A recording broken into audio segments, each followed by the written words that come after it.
Today on ELN Morning. As North Carolina continues to ease coronavirus restrictions, how one local business is taking advantage. As weather warms up, why Mill Point residents won't be dipping their toes in the water this school year. And how 2 Elon students are bringing at-home concerts to the community. Today, March 25th, 2021. This is ELN Morning.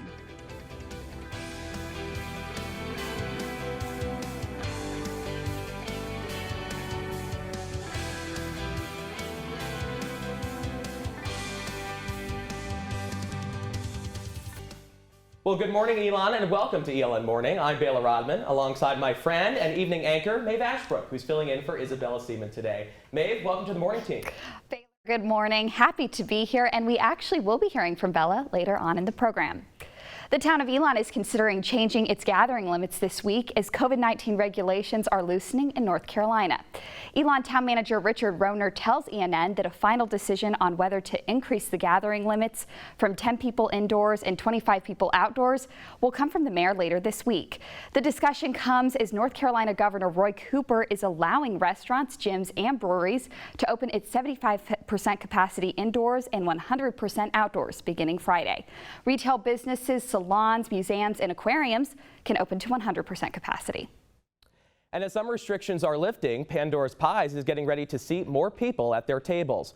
Owner Lincoln FRANCHELL says while they could open at 75% capacity, they can't physically add more tables since they're bolted to the ground.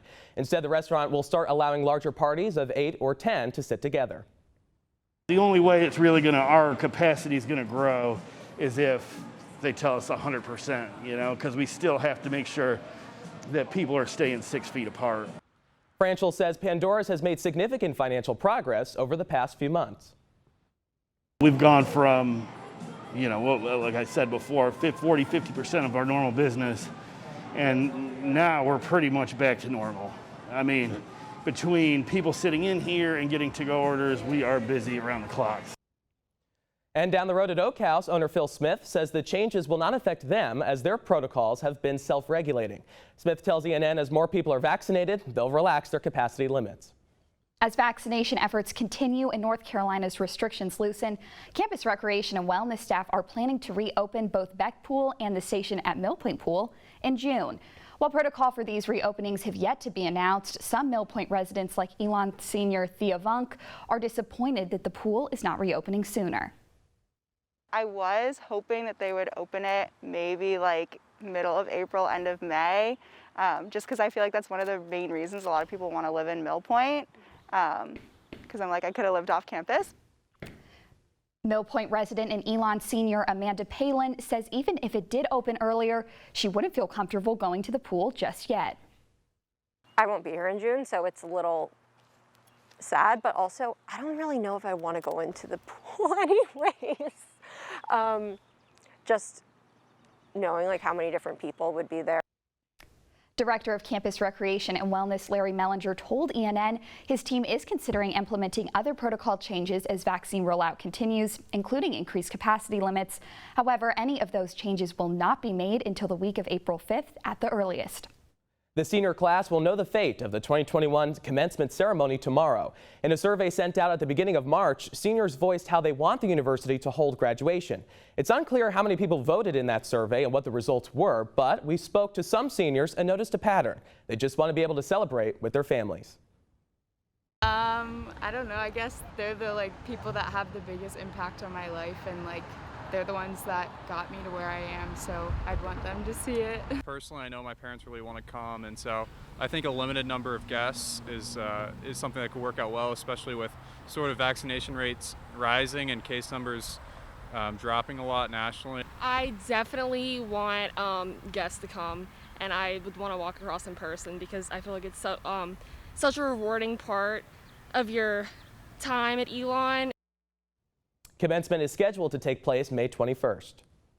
The newly elected members of the Student Government Association are scheduled to be sworn in tonight, just as the executive branch is fully elected. Chloe Yoon will be the executive vice president. Yoon won the runoff election just days ago for her seat.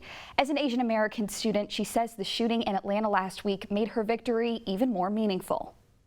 Kind of seeing how important diversity and inclusion efforts are, especially during that week, I think that's what made it emotional, is like, I saw that like racism and that like not diversity include, like if you don't include diversity inclusion efforts, there's a real consequence. Yoon says she's already met with the current Executive Vice President Jonathan Stetler about the position. She says her next steps are meeting with senators and committee members on SGA individually to understand their goals for this year. And coming up, two Elon seniors starting their own music series. Spring has sprung, but will we see those warmer temperatures this weekend? Stay tuned for your Phoenix 5-day forecast.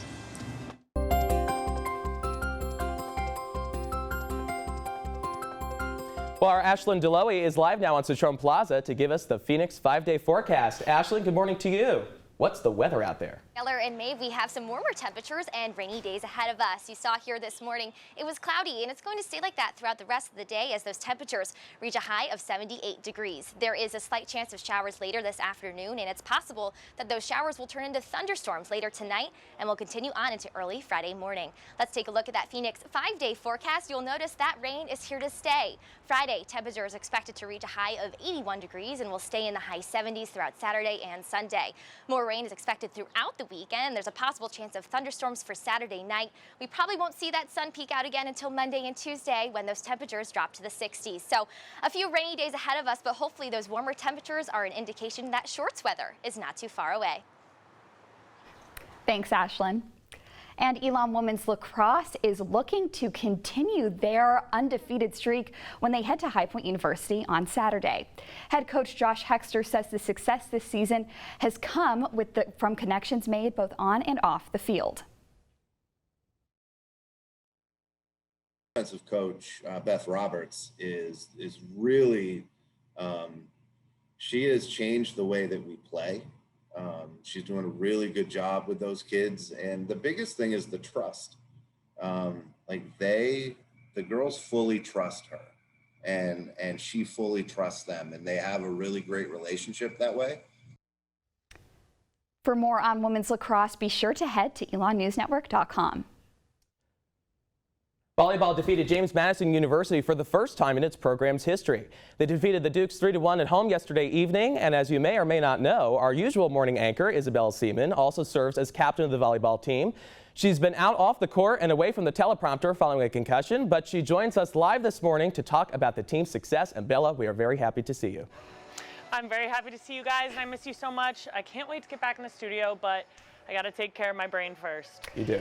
Yeah, Bella, how did it feel to be a part of this team when you accomplished such a historic win?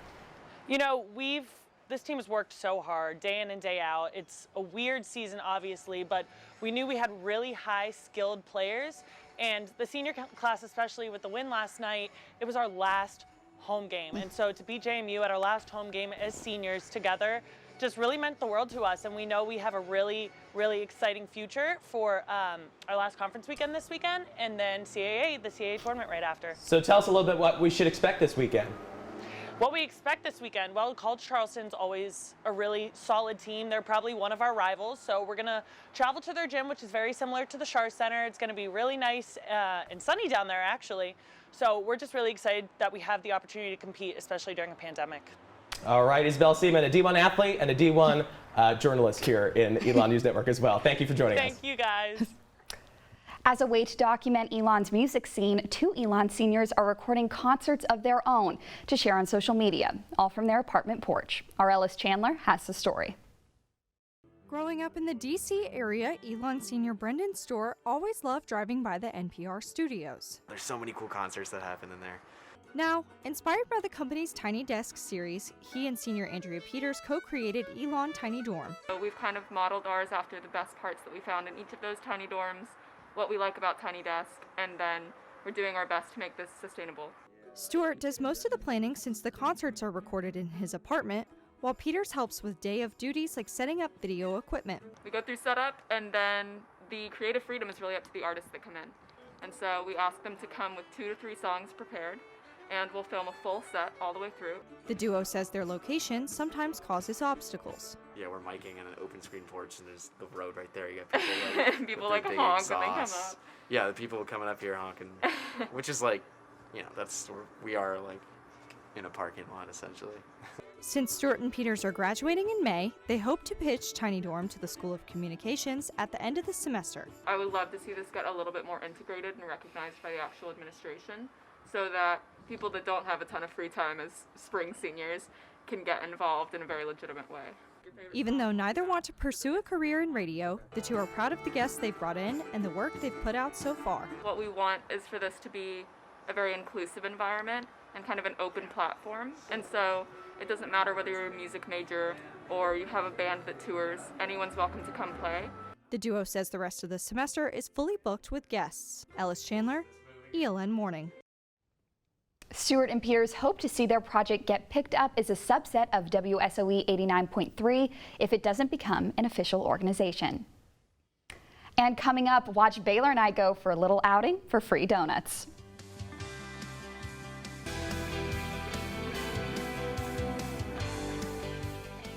Well, as you may know, Krispy Kreme is giving out free donuts to people who've received their first dose of the vaccine. So yesterday, Maeve and I took advantage of that. Take a look.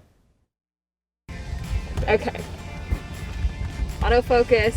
Okay, we're good. We're good. We're in focus? Yep, we're good. Hey everybody, it's Baylor. And it's Maeve. And we are headed to Krispy Kreme to get our free vaccine donut. First dose. I've had my first dose. You've had your first dose, I've had my first dose. I got my card up here. And for Krispy Kreme, all you need is your first dose of Pfizer and Moderna or just your Johnson & Johnson because that's only one shot. Yeah. Hi there. We have our 2 vaccine cards, and so we're here for our vaccine glazed donut. All right, anything else? That's it. Close to the window. All right, thank you so much. Look at that. There's 2 of us. Yeah, 1, 2. Thank you. Oh, wow, look at that. Oh, One thank little box. you. Thank you. Oh, hey. And we got this nice box. Yeah, hey. We got our Krispy Kreme donuts. In a box. In a box. Cool. Very cool. There we go. We're very excited. Well, would you look at that? Maeve, I think we were more excited about the box than we were about the donuts. Actual donuts in the box. It's here. It's here. The donuts are here. And we have them here on set. Listen, I think it's a really cool thing of what they're doing. I don't really like eating in front of our viewers, but I will take a bite because that's what I've been asked to do. All Now, right. full disclosure, we did get these last night, so we only know. Well, they're still pretty. It is still good. It is not stale. It's not stale. I You know worried why? it would be Because stale. we had the box. It's because we had the box. Anyway, you can go and get yours today. That's all the news we have for you this morning. Thanks so much for joining us. For all the news you need to know when we're not on the air, visit our website, elonnewsnetwork.com. And be sure to follow us on social media at Elon News Network. Have a great day, Elon.